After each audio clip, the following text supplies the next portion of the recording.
High.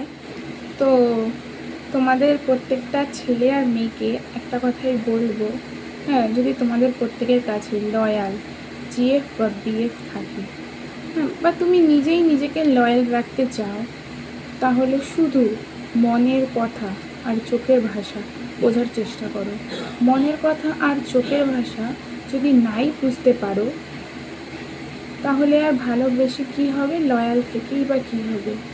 মনের কথা চোখের ভাষা বুঝতে না পারার জন্য কত ছেলে মেয়ে নিজের ভালোবাসাকেই হারিয়েছে। তো সেই ক্ষেত্রেই তোমাদের প্রত্যেককে বলে রাখি যে তোমরা প্রত্যেকে শুধু একটু বোঝার চেষ্টা করো অপরকে, আর একটু প্রায়োরিটি দাও, ভালোবাসার মানুষটাকে সময় দাও। জানি এই সময় প্রত্যেকটা ছেলে প্রত্যেকটা মেয়ে ব্যস্তই থাকে, সেই ব্যস্তটুকুর মধ্যে তোমরা টাইম বার করো, অ্যাটলিস্ট এইটুকু টাইম বার করো যাতে তুমিও তাকে দেখে সারা দিনের ক্লান্তিটা মেটাতে পারো, আর সেও যাতে তোমাকে দেখে তার পুরো পরিশ্রম যতটা ক্লান্তি এসেছে সেইটুকু মেটাতে পারে। এতটুকু করো, দেখো তোমাদের মধ্যে না তো কোনো থার্ড পার্সন ইনভলভ হতে পারবে, না তো কারোর ক্ষমতা থাকবে যে তোমাদের মধ্যে বিভেদ আনার।